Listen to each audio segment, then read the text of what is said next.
Welcome to A edu. और ए edu के हमारे इस यूट्यूब चैनल में आप सभी का स्वागत है। मध्यकालीन भारत के इतिहास को हम लोग पढ़ रहे थे और मध्यकालीन भारत के इतिहास में हम लोग पूर्व मध्यकाल अर्थात 8वीं से 11वीं शताब्दी के बीच 12वीं शताब्दी के बीच का जो शासन काल है, जिसे राजपूत काल या फिर सामंतवादी काल कहते हैं, उसके बारे में हम लोग पढ़ रहे थे। और इसके पहले हम लोग राष्ट्रकूट वंश को पूरा डिटेल में देखा, पाल वंश को देखा, राष्ट्रकूट वंश, उसके बाद राजपूत वंशों के बारे में हमने देखा, त्रिपक्षीय संघर्ष देखा। तो आज हम लोग शुरुआत करने जा रहे हैं गुर्जर प्रतिहार वंश के बारे में, जो कि एक महत्वपूर्ण वंश था और इसके बारे में भी हम लोग पूरा डिटेल में चर्चा करेंगे। तो चलिए शुरू करते हैं हम लोग गुर्जर प्रतिहार वंश के बारे में, जो कि 725 ईस्वी से 1036 ईस्वी तक का माना जाता है कि 725 से 1036 ईस्वी के बीच गुर्जर प्रतिहार वंशों का शासनकाल रहता है। गुर्जर प्रतिहार लड़ाकू एवं कुछ इतिहासकारों के अनुसार रामायण के सहनायक और राम के भाई लक्ष्मण के वंशज थे। लक्ष्मण ने चूंकि एक प्रतिहारी अर्थात द्वार रक्षक या द्वारपाल की तरह सेवा की, किसकी? राम की, जिससे उसका नाम क्या पड़ा? प्रतिहार पड़ा, द्वारपाल पड़ा, द्वार रक्षक पड़ा। चूंकि लक्ष्मण राम के क्या थे?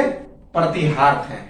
तो याद रखेंगे कि यह जो गुर्जर प्रतिहार थे ये लड़ाकू थे और कुछ इतिहासकार का मानना है कि रामायण के नायक जिनका नाम था राम और सहनायक लक्ष्मण, तो उसी लक्ष्मण के ये वंशज हुआ करते थे।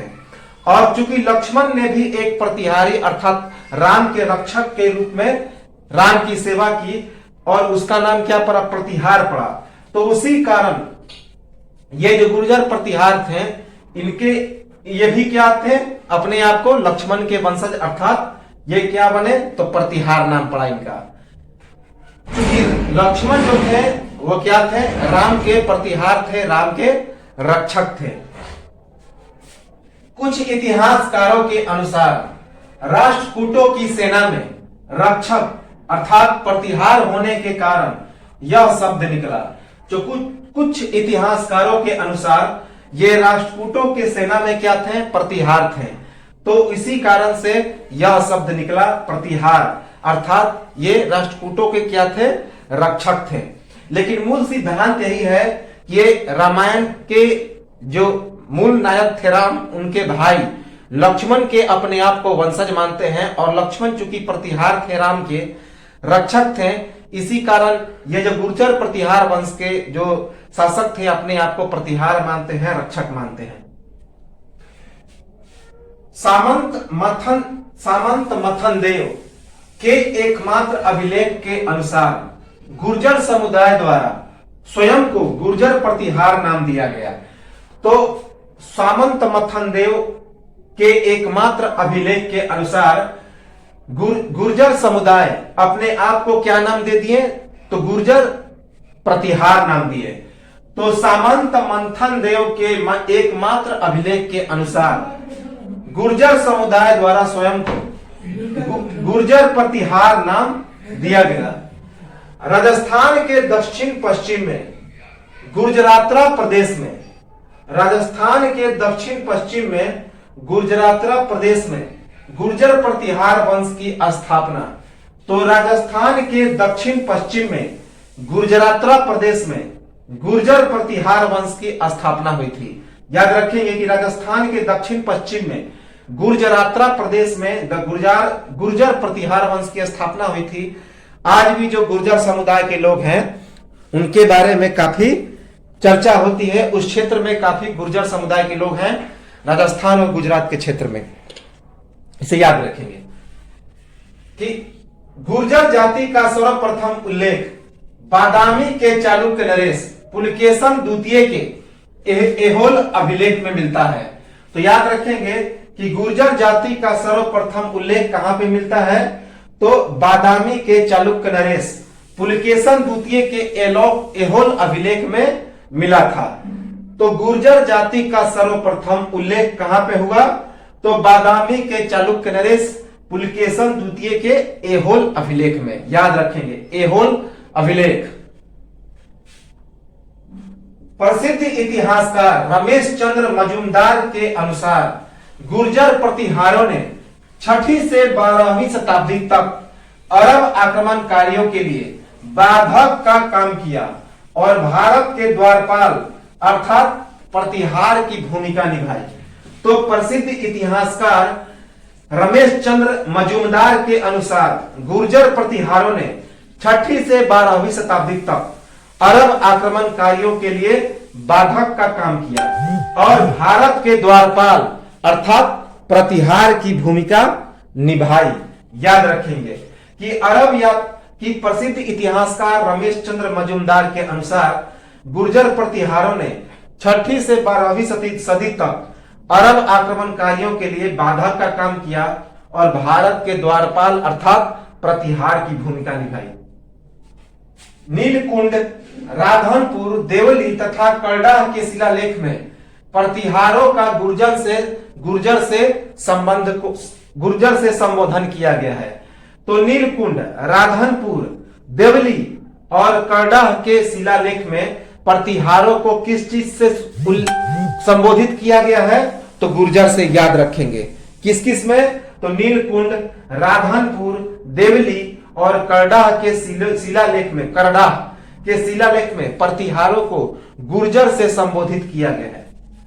अरब यात्रियों के अनुसार गुर्जर प्रतिहारों को जुर्ज से संबोधन। तो अरब यात्रियों ने गुर्जर प्रतिहारों को जुर्ज से संबोधित किया है।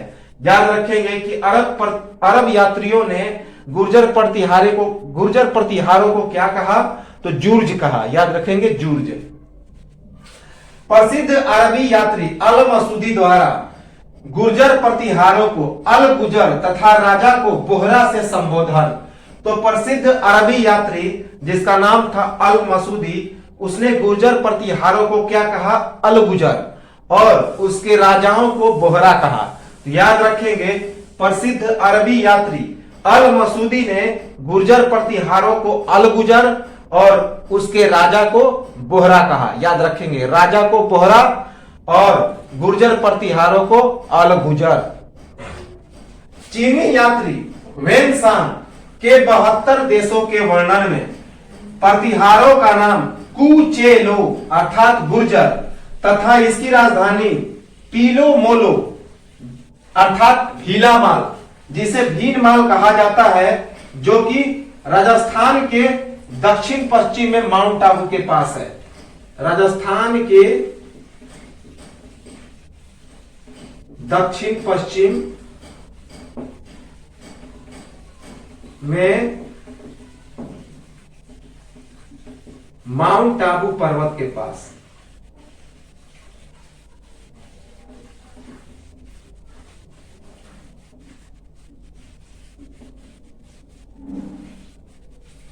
तो यह जो चीनी यात्री था ह्वेनसांग, वह 72 देशों के वर्णन में प्रतिहारों का नाम क्या बताता है? कू चे लो, जिसका मतलब होता है गुर्जर, और राजधानी क्या बताता है? तो पीलो मोलो अर्थात भीलामाल, जिसे आज हम भीनमाल कहते हैं, जो कि राजस्थान के दक्षिण पश्चिम में माउंट आबू पर्वत के पास है। याद रखेंगे क्या?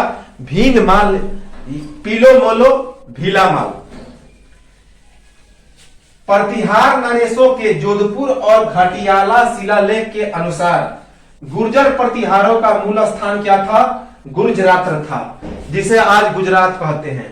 तो प्रतिहार नरेशों के जोधपुर और घटियाला शिलालेख के अनुसार गुर्जर प्रतिहारों का मूल स्थान गुर्जरात था। याद रखेंगे कि प्रतिहार नरेशों के जोधपुर और घटियाला शिलालेखों के अनुसार गुर्जर प्रतिहारों का मूल स्थान गुर्जरात अर्थात गुजरात था। एच.सी. रे के अनुसार गुर्जर प्रतिहारों का मूल स्थान अर्थात प्रारंभिक केंद्र मांडवयपुरा, जिसे मंडौर कहते हैं, वह था। तो एच.सी. रे के अनुसार गुर्जर प्रतिहारों का मूल स्थान अर्थात प्रारंभिक केंद्र मांडवयपुरा, जिसे आज मंडौर कहते हैं, वही था। मांडवयपुरा या फिर मंडौर। अधिकांश इतिहासकारों के अनुसार गुर्जर प्रतिहारों के सत्ता का प्रारंभिक केंद्र अवंती, जिसे वर्तमान में उज्जैन कहते हैं, हुआ था। तो अधिकांश इतिहासकारों के अनुसार गुर्जर प्रतिहारों के सत्ता का प्रारंभिक केंद्र कौन था? अवंती था, जिसे आज हम लोग उज्जैन कहते हैं, जो कि मध्य प्रदेश में है। जैन ग्रंथ हरिवंश और राष्ट्रकूट नरेश अमोघ वर्ष प्रथम के संजन ताम्रपत्र नैनसी द्वारा गुर्जर प्रतिहारों के 26 शाखाओं का वर्णन। तो याद रखेंगे, जैन ग्रंथ हरिवंश और राष्ट्रकूट नरेश अमोघ वर्ष प्रथम के संजन ताम्रपत्र, जिसका नाम था नैनसी, उसके अनुसार गुर्जर प्रतिहारों के 26 शाखाओं का वर्णन किया गया है। तो याद रखेंगे, जैन ग्रंथ हरिवंश और राष्ट्रकूट नरेश अमोघ वर्ष प्रथम के संजन ताम्रपत्र नैनसी के अनुसार गुर्जर प्रतिहारों के 26 शाखाओं का वर्णन किया गया है। गुर्जर प्रतिहारों की 26 शाखाओं में सबसे प्राचीन और महत्वपूर्ण शाखा मंडौर। तो याद रखेंगे, गुर्जर प्रतिहारों की 26 शाखाओं में सबसे प्राचीन और महत्वपूर्ण शाखा कौन थी? तो मंडौर थी। याद रखेंगे कि गुर्जर प्रतिहारों की 26 शाखाओं में सबसे प्राचीन और महत्वपूर्ण शाखा मंडौर थी। जोधपुर और घटियाला शिलालेखों के अनुसार हरिश्चंद्र नामक ब्राह्मण की 2 पत्नियां, एक ब्राह्मणी और दूसरी छत्रानी भद्रा थी। छत्रानी भद्रा के 4 पुत्र थे, भोगभट्ट, कदक, रज्जिल और दह। इनके द्वारा मंदौर को जीतकर गुर्जर प्रतिहार वंश की स्थापना। तो याद रखेंगे कि रज्जिल तीसरा पुत्र होने पर भी गुर्जर प्रतिहार वंश की वंशावली इससे शुरू। तो जोधपुर और घटियाला शिलालेखों के अनुसार हरिश्चंद्र नामक ब्राह्मण की 2 पत्नियां थी, एक ब्राह्मण थी और दूसरी छत्रानी भद्रा थी। छत्रानी भद्रा के 4 पुत्र थे, योगभट्ट, कदक, रज्जिल और दह। तो इसी हरिश्चंद्र के द्वारा मंडौर को जीतकर गुर्जर प्रतिहार वंश की स्थापना होती है। और रज्जिल जो कि तीसरा पुत्र था, वह तीसरा पुत्र होने पर भी गुर्जर वंश की वंशावली इसी से शुरू होती है। तो याद रखेंगे कि मंडौर को जीतकर किसने गुर्जर प्रतिहार वंश की स्थापना की? तो हरिश्चंद्र ने, जो बाद में क्या बनता है? तो नागभट्ट प्रथम के नाम से प्रसिद्ध होता है। और यह बात किससे पता चलता है? तो जोधपुर और घटियाला शिलालेख से। और इस हरिश्चंद्र नामक ब्राह्मण की कितनी पत्नियां थी? तो 2 पत्नियां थी। एक का नाम था, एक ब्राह्मणी थी और दूसरी छत्रानी भद्रा थी। और छत्रानी भद्रा की 4 पुत्र थे, भोगभट्ट, कदक, रज्जिल और दह। और रज्जिल जो था, यह इनका तीसरा पुत्र था। और तीसरा पुत्र होने के बावजूद इसी तीसरे पुत्र से इस गुर्जर प्रतिहार वंश के वंशावली की शुरुआत होती है। गुर्जर प्रतिहार वंश के 10वें शासक सिलुक द्वारा वल्लू देश के शासक भाटी देवराज की पराजय, सिलुक की वल्ल देश की महारानी पद्मिनी से बाउक नामक पुत्र का जन्म तथा दूसरी रानी दुर्लभ देवी से काकुक नामक पुत्र का जन्म। तो याद रखेंगे कि गुर्जर प्रतिहार वंश का 10वां शासक था, जिसका नाम था सिलुक। तो उसने बल्लू देश के राज शासक भाटी देवराज को पराजित किया और सिल्लुक की वल्ल देश की महारानी पद्मिनी से बाउक नामक पुत्र का जन्म होता है।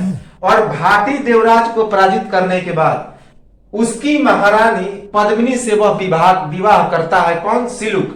और सिलुक और पद्मिनी से एक पुत्र का जन्म होता है, जिसका नाम था बाउक। और उसकी जो मूल पत्नी थी, जिसका नाम था दुर्लभ देवी, उससे काकुक नामक पुत्र का जन्म होता है, काकुक। याद रखेंगे कि गुर्जर प्रतिहार वंश के 10वें शासक सिलुक द्वारा वल्ल देश के शासक भाटी देवराज की पराजय, सिलुक की वल्ल देश की महारानी पद्मिनी से बाउक नामक पुत्र का जन्म तथा दूसरी रानी दुर्लभ देवी से काकुक नामक पुत्र का जन्म, याद रखेंगे। तो जो गुर्जर प्रतिहार वंश का 10वां शासक था सिलुक, वह वल्ल देश के शासक भाटी देवराज पर आक्रमण करता है और भाटी देवराज पराजित हो जाता है और भाटी देवराज की पत्नी पद्मिनी से सिलुक विवाह करता है, अर्थात वल्ल देश की महारानी पद्मिनी से क्या करता है, विवाह करता है। इसके बाद एक पुत्र का जन्म होता है पद्मिनी से, जिसका नाम था बाउक, और जो इसकी मूल पत्नी थी सिलुक की, जिसका नाम था दुर्लभ देवी, इससे एक पुत्र का जन्म होता है जिसका नाम था काकुक, याद रखेंगे। बाउक द्वारा 837 ईस्वी की जोधपुर प्रशस्ति में अपने वंश का वर्णन अंकित कराकर मंडौर के अभिलेख में स्थापित। तो बाउक द्वारा 837 ईस्वी में जोधपुर प्रशस्ति में अपने वंश का वर्णन अंकित कराकर मंडौर के अभिलेख में स्थापित किया गया। याद रखेंगे कि बाउक ने 837 ईस्वी में अपने जोधपुर प्रशस्ति में अपने वंश का वर्णन अंकित कराकर मंडौर अभिलेख में स्थापित कराया। याद रखेंगे कब, 837 ईस्वी में जोधपुर प्रशस्ति में अपने वंश का वर्णन अंकित कराकर मंडौर के अभिलेख में स्थापित कराया। किसने? बाउक ने। काकुक द्वारा घटियाला के लेख के नाम से प्रसिद्ध 2 शिलालेखों का उत्कीर्णन, साथ ही घटियाला तथा मंडौर में जय स्तंभ की स्थापना। तो काकुक ने घटियाला के लेख के नाम से प्रसिद्ध 2 शिलालेखों का उत्कीर्णन किया और साथ ही घटियाला तथा मंडौर में जय स्तंभ की स्थापना की। याद रखेंगे कि काकुक ने घटियाला के लेख के नाम से प्रसिद्ध 2 शिलालेखों को उत्कीर्ण कराया और साथ ही घटियाला और मंडौर में क्या स्थापना की? जय स्तंभ की स्थापना की। याद रखेंगे, जय स्तंभ। गुर्जर प्रतिहार वंश का वास्तविक उद्गम 8वीं शताब्दी के मध्य में हुआ, जब नागभट्ट प्रथम का उदय हुआ, वही हरिश्चंद्र। तो याद रखेंगे कि गुर्जर प्रतिहार वंश का वास्तविक उद्गम कब हुआ? तो 8वीं शताब्दी के मध्य में, जब नागभट्ट प्रथम का उदय हुआ। इसी कारण गुर्जर प्रतिहार वंश का प्रथम शासक किसे मानते हैं और स्थापत्यकर्ता किसे मानते हैं? तो नागभट्ट प्रथम को। और यह शासनकाल 725 ईस्वी से 1036 ईस्वी तक गुर्जर प्रतिहारों का रहता है। तो यह तो था गुर्जर प्रतिहार के बारे में। अब हम लोग शुरू कर रहे हैं गुर्जर प्रतिहार वंश के शासकों को। तो सबसे पहला नागभट्ट प्रथम, जो 730 ईस्वी से 760 ईस्वी तक रहता है, जो हरिश्चंद्र के नाम से प्रसिद्ध था। तो 730 ईस्वी में इसने वास्तविक गुर्जर प्रतिहार वंश की स्थापना की। तो नागभट्ट प्रथम 730 ईस्वी से 760 ईस्वी तक यह गुर्जर प्रतिहार वंश का शासक रहता है। 8वीं शताब्दी में भीनमाल पर अधिकार कर उसे गुर्जर प्रतिहार वंश की राजधानी स्थापित की। तो याद रखेंगे कि नागभट्ट प्रथम ने 8वीं शताब्दी में भीनमाल, जो कि राजस्थान के दक्षिण पश्चिम में माउंट आबू पर्वत के पास है, तो वहां पे भीनमाल पर अधिकार कर गुर्जर प्रतिहार वंश की स्थापना की और उसे भीनमाल को अपनी राजधानी बनाई। याद रखेंगे कि 8वीं शताब्दी में भीनमाल पर अधिकार कर गुर्जर प्रतिहार वंश की उसे राजधानी स्थापित की। इसका एक और नाम था हरिश्चंद्र। तो नागभट्ट प्रथम का एक और नाम क्या था? हरिश्चंद्र। बाद में उज्जैन पर अधिकार एवं उज्जैन शक्ति का प्रमुख केंद्र। तो नागभट्ट प्रथम ने बाद में उज्जैन पर अधिकार कर लिया, जिसका प्राचीन नाम था अवंती, और उज्जैन को ही अपनी शक्ति का प्रमुख केंद्र बनाया। याद रखेंगे कि नागभट्ट प्रथम ने बाद में उज्जैन पर अधिकार किया और उज्जैन को ही अपनी शक्ति का प्रमुख केंद्र बनाया। तो एक स्क्रीनशॉट ले लें और मिलते हैं हम लोग कुछ समय के बाद इसके अन्य शासकों को लेकर।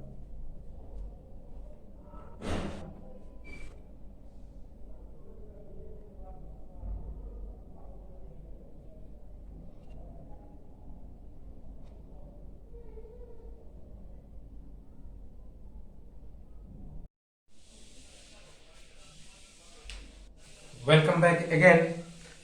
तो चलिए हम लोग गुर्जर प्रतिहार वंश को फिर से आगे बढ़ाते हैं। और गुर्जर प्रतिहार वंश में हम लोगों ने उसके पहले शासक जो कि गुर्जर प्रतिहार वंश का संस्थापक था, उसका नाम था नागभट्ट प्रथम। तो उसके बाद उसे हम लोग आगे बढ़ाते हैं और उसके साथ अन्य शासकों की भी हम लोग चर्चा करते हैं। तो चलिए उसके बाद हम लोग शुरुआत कर रहे हैं फिर से एक बार नागभट्ट प्रथम को। तो सिंध की ओर से होने वाले अरब आक्रमण का सफलतापूर्वक सामना, बिलोचों के आक्रमण का भी दमन। तो नागभट्ट प्रथम ने सिंध की ओर होने वाले बिलोचों एवं अरब के आक्रमणों का सफलतापूर्वक दमन किया, सफलतापूर्वक सामना किया। तो याद रखेंगे कि नागभट्ट प्रथम ने सिंध की ओर होने वाले बिलोचों के आक्रमण और अरबी आक्रमणों का सफलतापूर्वक दमन किया, सफलतापूर्वक सामना किया। याद रखेंगे दक्षिण के चालुक्यों एवं राष्ट्रकूटों के आक्रमण का प्रतिरोध एवं अपनी स्वतंत्रता बरकरार। तो याद रखेंगे नागभट्ट प्रथम ने दक्षिण के चालुक्यों एवं राष्ट्रकूटों के आक्रमण का प्रतिरोध किया एवं अपनी स्वतंत्रता को बरकरार रखा। तो याद रखेंगे कि गुर्जर प्रतिहार वंश के पहले शासक जिसका नाम था नागभट्ट प्रथम, तो उसने चालुक्यों एवं राष्ट्रकूटों के आक्रमणों का प्रतिरोध करके अपनी स्वतंत्रता को बरकरार रखा। याद रखेंगे नागभट्ट प्रथम का दरबार नगाव लोक का दरबार कहलाता था, जिसमें तत्कालीन समय के राजपूत वंश जैसे गुहिल, चौहान, परमार, राठौर, चंदेल, चालुक्य और कलचुरी, इन सभी के दरबारी सामंत थे। तो याद रखेंगे कि नागभट्ट प्रथम का जो दरबार था वह नगाव लोक का दरबार कहलाता था, जिसमें तत्कालीन समय के राजपूत वंश और उनके दरबारी रहते थे, जैसे कि गुहिल, चौहान, परमार, राठौर, चंदेल, चालुक्य और कलचुरी। याद रखेंगे कि नागभट्ट प्रथम का दरबार क्या कहलाता था? तो नगाव लोक का दरबार कहलाता था। इंपॉर्टेंट है, ये एग्जाम में आया हुआ। क्यों कहलाता था? क्योंकि इसके दरबार में तत्कालीन समय के राजपूत वंश के दरबारी सामंत रहा करते थे, जैसे कि कलचुरी, गुहिल, चौहान, परमार, राठौर, चंदेल और चालुक्य। ग्वालियर प्रशस्ति में नागभट्ट प्रथम का संबोधन मलेच्छों का नाशक और नारायण के नाम से हुआ है। मलेच्छ अरब के थे जो सिंध पर अधिकार करने के पश्चात वहां से भारत के अन्य भागों में अपनी सत्ता स्थापित करना चाहते थे। तो अरबों के आक्रमण को नागभट्ट प्रथम ने रोका, इसीलिए ग्वालियर प्रशस्ति में नागभट्ट प्रथम को क्या कहा गया है? मलेच्छों का नाशक या फिर नारायण के नाम से संबोधित किया गया है। मलेच्छ अरबों को कहा गया है। तो याद रखेंगे कि ग्वालियर प्रशस्ति में नागभट्ट प्रथम को मलेच्छों का नाशक और नारायण के नाम से संबोधित किया गया है। मलेच्छ अरब के थे जो सिंध पर आक्रमण करने के पश्चात वहां भारत के अन्य भागों में अपनी सत्ता को स्थापित करना चाहते थे और अरबों के आक्रमण को नागभट्ट प्रथम ने रोका, इसी कारण, चूंकि अरबों को मलेच्छ कहा गया है, इसी कारण जो नागभट्ट प्रथम था उसे मलेच्छों का नाशक कहा गया है। तो याद रखेंगे किस प्रशस्ति में यह जानकारी मिलती है, तो ग्वालियर प्रशस्ति से। इंपॉर्टेंट है। नागभट्ट प्रथम को क्षत्रिय ब्राह्मण से संबोधित किया गया है, इस कारण इसकी शाखा को रघुवंशी प्रतिहार भी कहा गया है। तो नागभट्ट प्रथम को क्षत्रिय ब्राह्मण कहा गया है क्योंकि याद रखेंगे इसकी दो पत्नियां थी, एक ब्राह्मणी थी और दूसरी क्षत्राणी भद्रा, अर्थात एक ब्राह्मण धर्म की थी और दूसरी राजपूत धर्म की। तो इसी कारण नागभट्ट प्रथम को क्षत्रिय ब्राह्मण से संबोधित किया गया है, क्षत्रिय ब्राह्मण कहा गया है। इसी कारण इसकी शाखा रघुवंशी प्रतिहार कहा गया है। रघुवंशी प्रतिहार इसलिए क्योंकि यह सूर्य वंश से संबंधित था, इसकी शाखा अपने आप को चूंकि राम के भाई लक्ष्मण से संबंधित रखते थे, इसी कारण इसे सूर्यवंशी प्रतिहार भी कहा गया है, क्योंकि सूर्य वंश से ये संबंधित थे। और सूर्यवंश किसके समय को कहते थे, तो राम के समय को, और राम का भाई लक्ष्मण जो कि एक प्रतिहारी थे, और ये जो गुर्जर प्रतिहार शासक होते थे अपने को लक्ष्मण का वंशज मानते थे, तो इसी कारण ये रघुवंशी प्रतिहार कहा गया है, अर्थात ये सूर्यवंशी थे। तो नागभट्ट प्रथम को क्षत्रिय ब्राह्मण से संबोधित किया गया है, इस कारण इसकी शाखा को रघुवंशी प्रतिहार भी कहा गया है। राष्ट्रकूट नरेश ध्रुव द्वारा पराजय, याद रखेंगे यह जो नागभट्ट प्रथम था इसकी पराजय किसके द्वारा होती है, तो राष्ट्रकूट नरेश ध्रुव के द्वारा। राष्ट्रकूट नरेश ध्रुव नागभट्ट प्रथम को पराजित करता है, याद रखेंगे।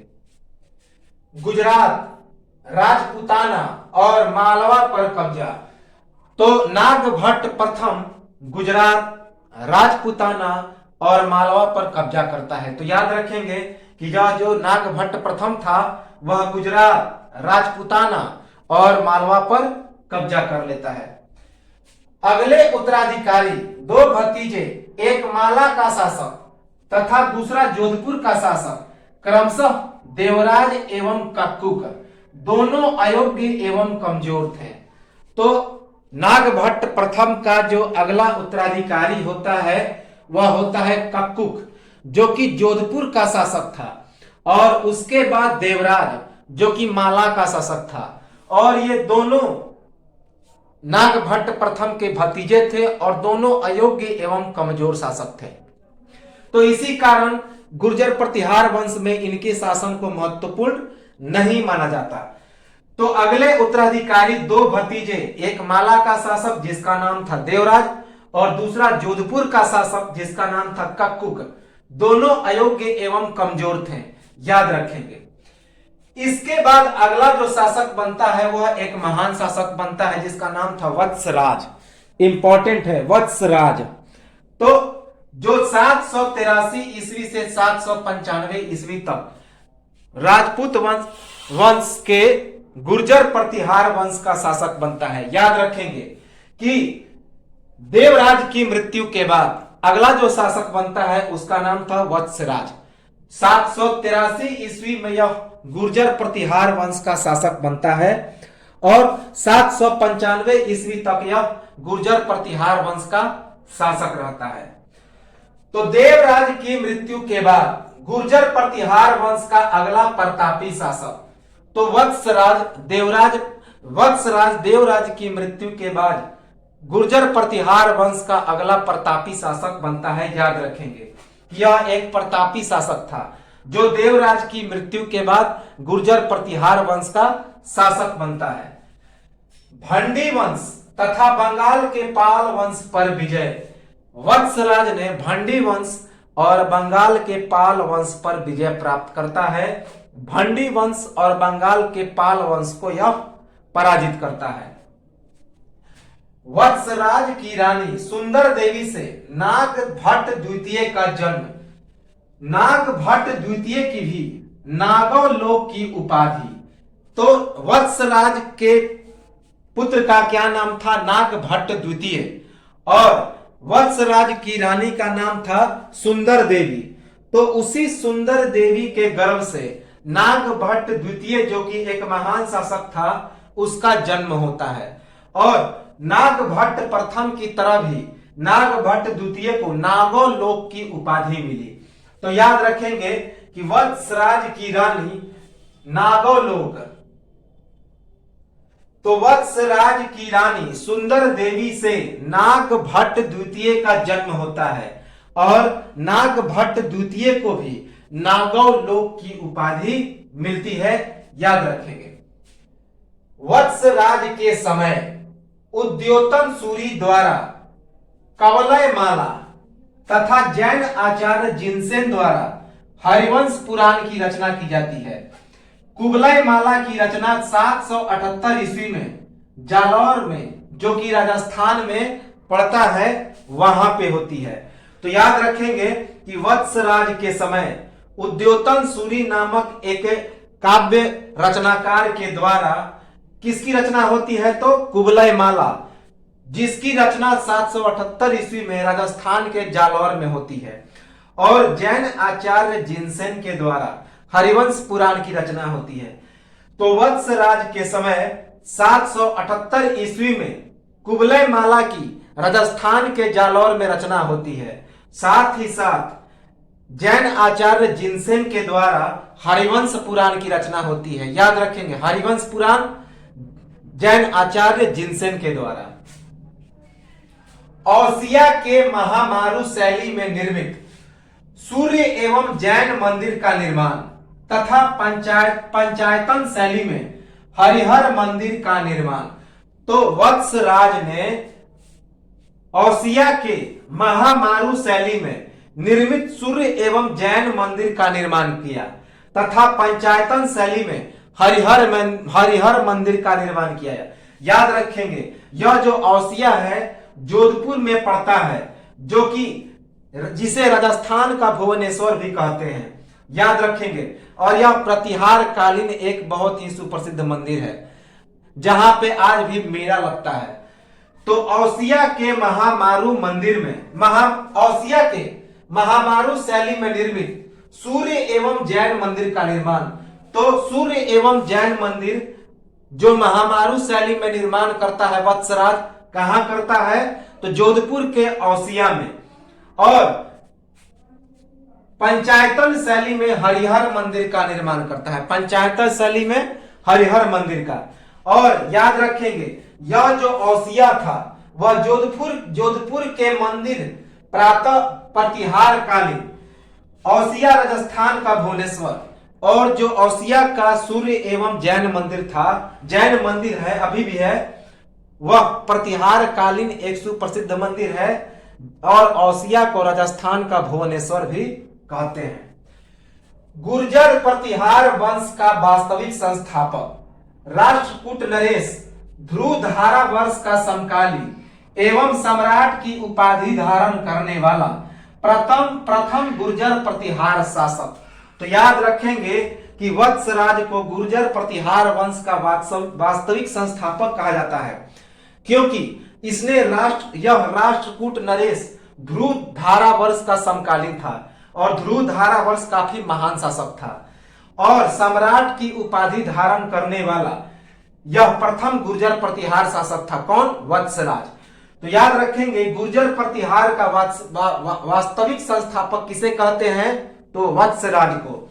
और यह राष्ट्रकूट नरेश ध्रुवधारा वर्ष का समकालीन था और सम्राट की उपाधि धारण करने वाला प्रथम गुर्जर प्रतिहार शासक था। कन्नौज के त्रिपक्षीय संघर्ष की शुरुआत की। कन्नौज के शासक इंदिरा युद्ध को परास्त कर कन्नौज पर कब्जा किया, गुर्जर प्रतिहार का वास्तविक संस्थापक बना, अर्थात रणहस्तिन की उपाधि मिली। तो याद रखेंगे कि कन्नौज के त्रिपक्षीय संघर्ष की इसने शुरुआत की। किसने? वत्सराज ने। और कन्नौज के शासक इंदिरा युद्ध को पराजित करके कन्नौज पर कब्जा कर लिया।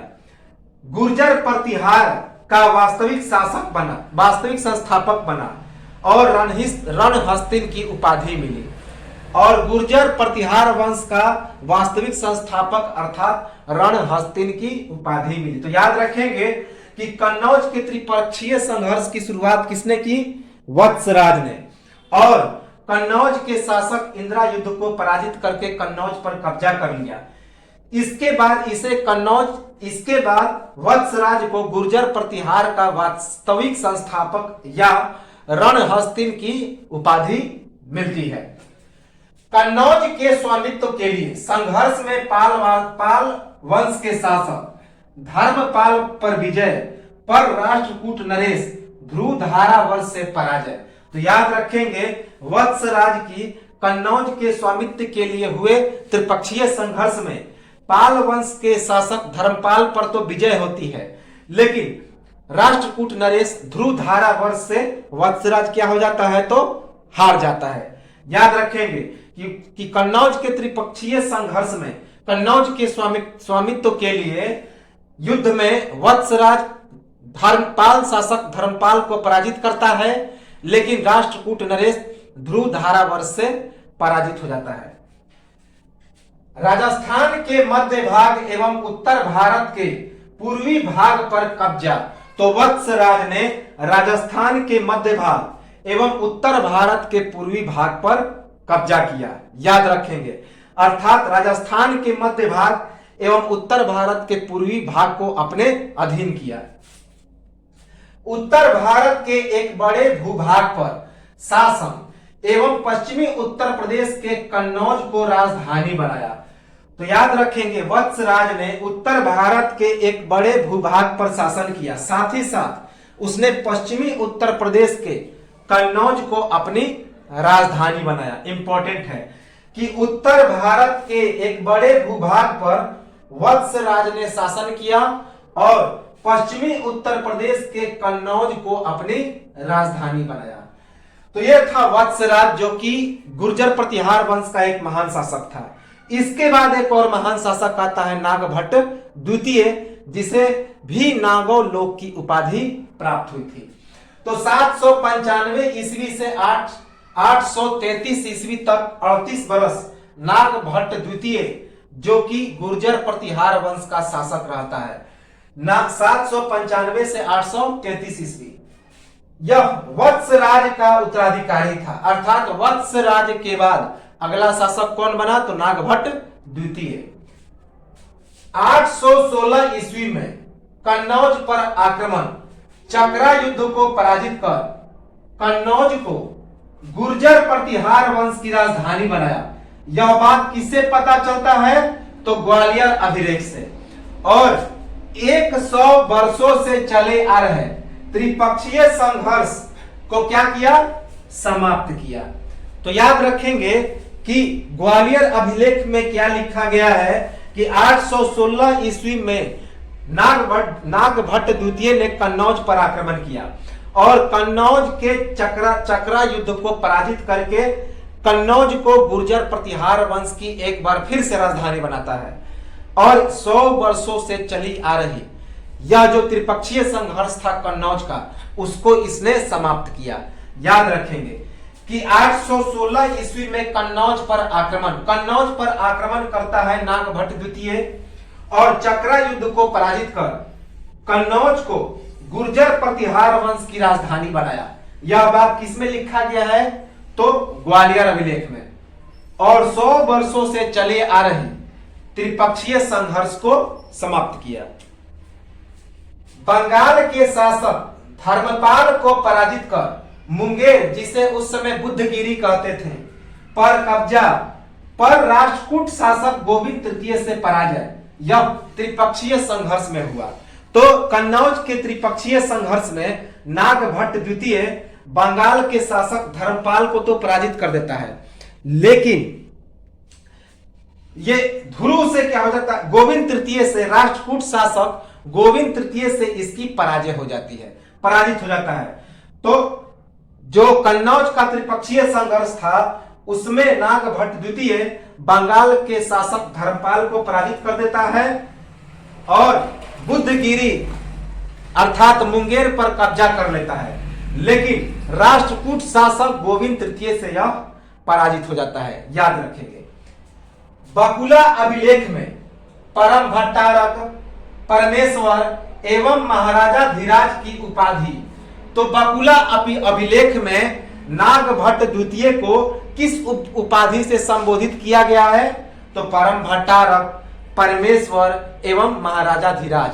तो बकुला अभिलेख से पता चलता है कि नागभट्ट द्वितीय को कौन कौन सी उपाधि मिली थी? तो परम भट्टारक, परमेश्वर एवं महाराजा धीराज की उपाधि।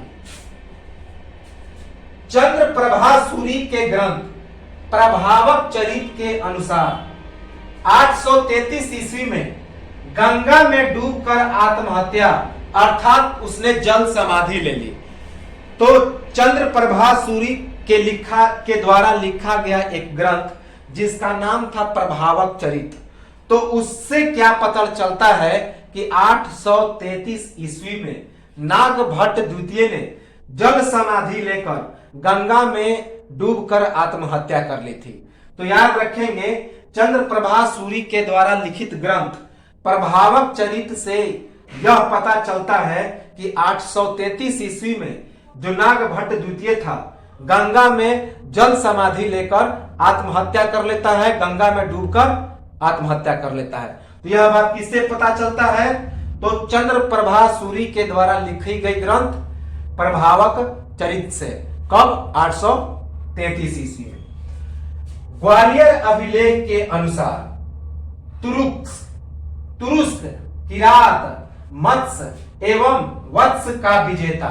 तो ग्वालियर अभिलेख से क्या पता चलता है कि नागभट्ट द्वितीय तुरुस्क, किराट, मत्स्य एवं वत्स का विजेता था। याद रखेंगे कि ग्वालियर अभिलेख के अनुसार तुरुस्क, किराट, मत्स्य एवं वत्स ये जो था इस पर विजय प्राप्त किया था किसने? तो नागभट्ट द्वितीय ने। नागभट्ट द्वितीय के बाद अगला उत्तराधिकारी इसका पुत्र रामभद्र बनता है, जो 833 ईस्वी से 836 ईस्वी तक महज 3 वर्षों तक शासक रहता है और पाल वंश के शासक से इसकी पराजय हो जाती है। रामभद्र का कोई उल्लेखनीय कार्य नहीं है, इसीलिए इसके बारे में कोई चर्चा नहीं है। तो इसके बाद जो शासक बनेगा मिहिर भोज, उसके बारे में हम लोग डिटेल चर्चा करेंगे। महान शासक था, उसके बारे में कभी कताल पूछा जाता है, कभी कताल क्या लगभग पूछा जाता है।